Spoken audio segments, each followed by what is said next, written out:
दोस्तों, जब से सीमा हैदर के केस खत्म करने की बात आई है, यूट्यूब पे मच चुका है हंगामा, पूरे सोशल मीडिया पे मच चुका है तहलका। उससे भी बड़ी खबर आज आपको सुनाने वाली हूँ। जी हाँ दोस्तों, कल पाकिस्तान की एक लाइव डी ब्लॉज है और बंदा हमेशा अच्छी बात रखता है और उसने भारत के लिए भी आभार व्यक्त किया है कि भारत की औरतें, भारत की महिलाओं ने जो है पाकिस्तान के उन 4 बच्चों की आवाज़ उठाई थी, उठा रहे हैं।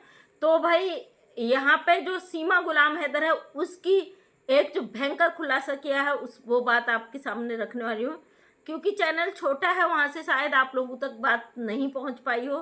तो दोस्तों, बड़ी खबर ये है कि सीमा गुलाम हैदर जो यहाँ पे बैठे बैठे ताश के पत्ते खोल रही ना, ये इतनी बड़ी वाली क्या कहते हैं, जासूस ही कह सकते हैं आप, इतनी शातिर औरत है। इसका जाल कहाँ कहाँ तक बिछा है, ये बिल्कुल इसका अंदाज़ा लगा पाना भी बहुत मुश्किल है। 2 दिनों से जब से अचानक ही पता चला कि मोबिन मलिक सर केस छोड़ चुके हैं, चारों तरफ लोगों के सवालों की झड़ियाँ लग चुकी है। लोग सवाल पूछ रहे हैं बार बार घूम फिर कर। भाई हमें भी जितना पता था वो अपडेट आप तक हम रखते थे, लेकिन अचानक से ये सब शॉकिंग चीज़ें देखकर हमें भी समझ में नहीं आ रहा कि ये सही है या खाली कोई एक और चीज़ और कोई बाजी चल रही है। हमें भी नहीं पता एक हो क्या रहा है, क्योंकि अब क्या कहें, बहुत सारी बहनों के फ़ोन आए हैं जो कह रहे हैं अचानक से ये क्या हो गया। मतलब आप कमेंट्स पढ़ सकते हो, और वैसे भी पर्सनल मैसेज भी लोगों के बहुत आए, दिन भर फ़ोन भी बजता रहा है।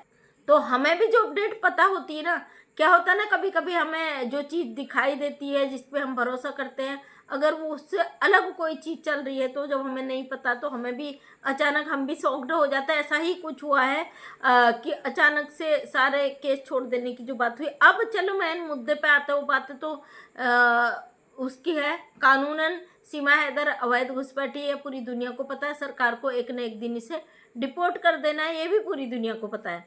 अब बात करते हैं जो बातें हुई है कल डी ब्लॉज की। मैं लाइव किसी ने भेजी मुझे, वो लाइव मैंने देखी, तो उस लाइव को सुनकर मेरे भी कानों से धुआं निकल गया। पहली बात, मोबिन मलिक सर की रिकॉर्डिंग वायरल होना, और जिस तरीके से वायरल हुई है उसको लेकर डी ब्लॉज सीमा हैदर के एक्स पति से बहुत नाराज़ था, बहुत उसकी बखिया ने उधेड़ी हैं। और इसका जो दोस्त है जिसने रिकॉर्डिंग वायरल की है, उसको लेकर डी ब्लॉच ने बड़ा खुलासा किया कि भाई सीमा गुलाम हैदर से ये पैसा ले चुका था, एपी सिंह से पैसा ले चुका था, और तब जाके इन्होंने इस तरीके का गेम खेला। और साथ में उनने ये बात भी बोली है कि पाकिस्तान के कई चैनल ऐसे हैं जिन्होंने सीमा हैदर से पैसे लिए। अब बड़ी ताजुब की बात है ना, एक पाकिस्तानी महिला 4 बच्चों को लेके किसी गैर मुल्क में घुस जाती है, बिना डॉक्यूमेंट के, बिना कागजी कार्रवाई के उस देश में जाकर घुस जाती है, छुप जाती है। 52 दिनों तक उसका अता पता नहीं रहता है। एक मीना परिवार से सपोर्ट करता है, उनके साथ मिलकर वो भारत में 52 दिनों तक छुप कर रहती है। अब जो औरत छुप कर रही है, वो अचानक से 52 दिनों में उसको ऐसी क्या जल्दबाजी मची कि वो कोर्ट चली जाती है अपनी शादी रजिस्टर्ड कराने, यानी कि सचिन मीना से अपनी शादी रजिस्टर्ड करवाने सीमा गुलाम हैदर कोर्ट पहुंच जाती है। और वहाँ एक वकील साहब आते जिनका आज तक कोई अता पता नहीं, उन वकील साहब का आज तक पता नहीं है जिन्होंने इस खेल को शुरू करा। सीमा गुलाम हैदर पकड़ी जाती है, वकील साहब पुलिस को फ़ोन कर देते, सीमा गुलाम हैदर अरेस्ट हो जाती है, और 3 दिनों बाद सीमा गुलाम हैदर को बेल हो जाती है। ये कहानी पल्ले नहीं पड़ती भाई। हेमंत पराशर जी तुरंत बेल भी दे देते हैं, और जानते हैं हेमंत पराशर जी उसकी बेल कैंसिल नहीं करा सकते, क्योंकि जो व्यक्ति बेल कराया हो वो अपने पद के खिलाफ वो नहीं कर सकता, तो वो कैंसिल भी नहीं करा सकते।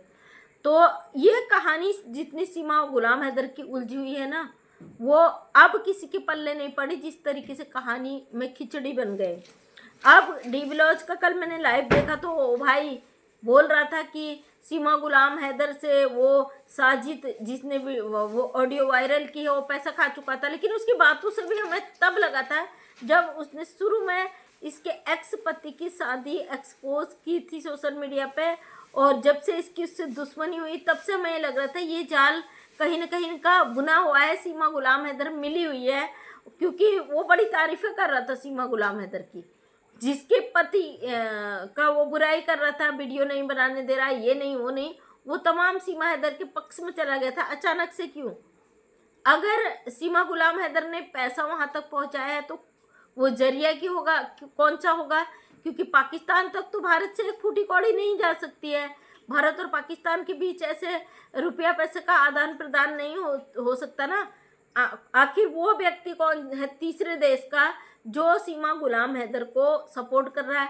कहीं इसके कश्मीर वाले पापा जी जो नहीं है? इसकी पूरी कहानी कश्मीर में तो शुरू नहीं हो रही।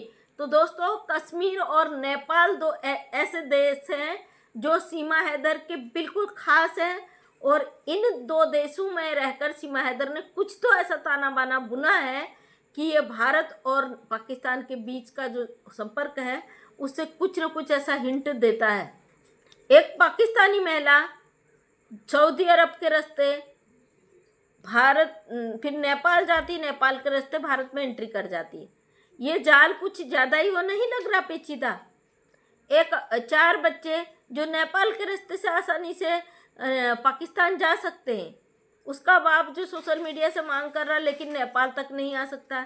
आखिर नेपाल तक उसके बच्चे वीजे में आए थे, वीजा एक्सपायर हो गया तो नेपाल सरकार से मांग कर रहे हैं। हम शुरू से इस बात को कह रहे हैं, तो ये भी नहीं होता भाई, वो बात भी हमारी काट दी जाती है। अब मैंने कल डी ब्लॉज का जब लाइव देखा तो वहाँ से मेरे तार दिमाग के खुले कि कहीं ना कहीं सीमा गुलाम हैदर के तार पाकिस्तान से आज भी जुड़े हुए हैं। क्योंकि सीमा गुलाम, कल मोविन सर ने कहा ना, कल ये दोनों पति पत्नी एक जैसे हैं, कहीं ना कहीं ये बात में सच्चाई है। क्योंकि सीमा गुलाम हैदर का अचानक से उसी टाइम पर वीडियो वायरल हो जाना जब ये चीज़ें होती है दोस्तों, जैसे इसको ऑर्डर हुए पहलगाम का अटैक हो जाना और सारी चीज़ों पर पानी फिर जाना, और जब जब सीमा हैदर की वापसी का और सीमा हैदर पे कुछ भी कार्रवाई होता है तो ये चीज़ें जो अचानक से हो जाती है, इसको आप गौर कीजिएगा। आखिर ये बातें किस किस को पता होती हैं? सीमा गुलाम हैदर जैसे ही इसका उधर का पूरा इसके बच्चों की पूरी केस का सब कुछ कंप्लीट हो चुका था, उसी समय पहलगाम में घटना क्यों घटी? पाकिस्तान कश्मीर के रास्ते कई हजार पाकिस्तानियों के भारत आने की खबर है, और सीमा हैदर वो महिला है जिसका रिश्ता कश्मीर में है। ये कश्मीर वाले पापा जी का जिक्र करती है। आखिर सीमा गुलाम हैदर जो एक पाकिस्तानी महिला है, उसका कश्मीर से रिश्ता होना बहुत बड़ी बात है, और ये नेपाल का भी नाम लेती है, नेपाल में इसके रिश्ते हैं। सीमा हैदर का भारत आने का जो तार है ना मुख्य, उसका केंद्र या तो नेपाल है या कश्मीर है। इसने कोई एक ऐसा देश को बनाया हुआ है जहाँ से ये आसानी से लेन देन भी कर सके, जहाँ से आना जाना भी कर सके, या तो कश्मीर है या वो नेपाल है। तो दोस्तों, सीमा हैदर के तार बहुत उलझे हुए हैं, इसकी गुत्थी बहुत उलझी हुई है। ये महिला कोई साधारण महिला नहीं है। इसका एक एक इशारा, इसका एक एक हाव भाव कुछ तो ऐसा संकेत देता है जो कई लोगों को समझ में नहीं आता। सीमा गुलाम हैदर इतनी आसान गुत्थी नहीं है जिसको साधारण लोग समझ सके। हमारी एटीएस को धोखा दे देने वाली, हमारी जांच एजेंसियों को धोखा दे देने वाली, हमारे सिक्योरिटी फोर्सेस जिनको धोखा देकर ये भारत के अंदर आसानी से प्रवेश कर जाती है, अपनी बेटी के गले में हाथ डालती है, उसे उल्टियाँ करवाती है, एसएसबी के दो जवानों को बेवकूफ़ बनाती है, आसानी से भारत के अंदर प्रवेश कर जाती है। ये मखौल बात है क्या? और वहाँ से 4 बच्चों को लेकर, जबकि इसकी छोटी बेटी बहुत छोटी थी, और हवाई जहाज़ के माध्यम से ट्रेवल करना, पाकिस्तान से सऊदी अरब, सऊदी अरब से नेपाल, नेपाल से भारत, ये गुत्थी क्या आसान है? अब जो कल डी ब्लॉज ने बात कही, बिल्कुल सही कही। डी ब्लॉज ने पाकिस्तानियों को बहुत लथाड़ा है कल। खैर कोई बात नहीं, लड़ाई झगड़े से मेरा तो कहीं से कहीं तक कोई लेना देना नहीं है। जो बात आप लोगों तक पहुंचानी होती है वही बात मैं यहाँ पे रखती हूँ। डी ब्लॉज ने कल अपनी वीडियो में बताया कि शाहिद हुसैन जिसने वीडियो वायरल की है, वो और कई ऐसे पाकिस्तानी चैनल जो सीमा गुलाम हैदर से मिलकर उन्होंने ये खेल बुना है। सीमा गुलाम हैदर के वो सपोर्ट में है, खाली वो दिखावा कर रहे थे बाहर से, अंदर खाने सीमा हैदर से मोटी रकम ले चुके हैं। और दोस्तों, सबसे बड़ी गजब की बात यह है कि रमज़ान का महीना चल रहा है और कल डी ब्लॉच ने अपने अल्लाह पाक की कसम खाई कि इसने पैसा लिया है, मैं कसम खा रहा हूँ। कहते हैं लोग रमज़ान के महीने में झूठी कस्में नहीं खाते। आप में से कोई मुस्लिम भाई बहन है तो मुझे कमेंट करके ज़रूर बताएं ऐसा क्या सच है या नहीं, क्योंकि भाई मुझे नहीं इस बारे में तो मैं बात भी क्या ही करूं। कल जो डी ब्लॉज की मैंने लाइव देखी कि ये पाकिस्तान से मिले हुए हैं, जो सीमा गुलाम हैदर है वो मिलकर मोटी तगड़ी रकम दे चुकी है। आप इस पर क्या कहते हैं कमेंट के माध्यम से अपनी राय देना। ये कहानी बहुत गुत्थी उलझ चुकी है। जो महिला को जेल में होना चाहिए था, खैर एक न एक दिन तो जाना ही है इसको, लेकिन ये जो कहानी उलझ चुकी है ना, और इसने और सोचने पे मजबूर कर दिया। आप क्या कहते हो कमेंट करके मुझे ज़रूर बताना। चलिए मिलती हूँ अगले वीडियो में। जय हिंद, जय भारत, वंदे मातरम।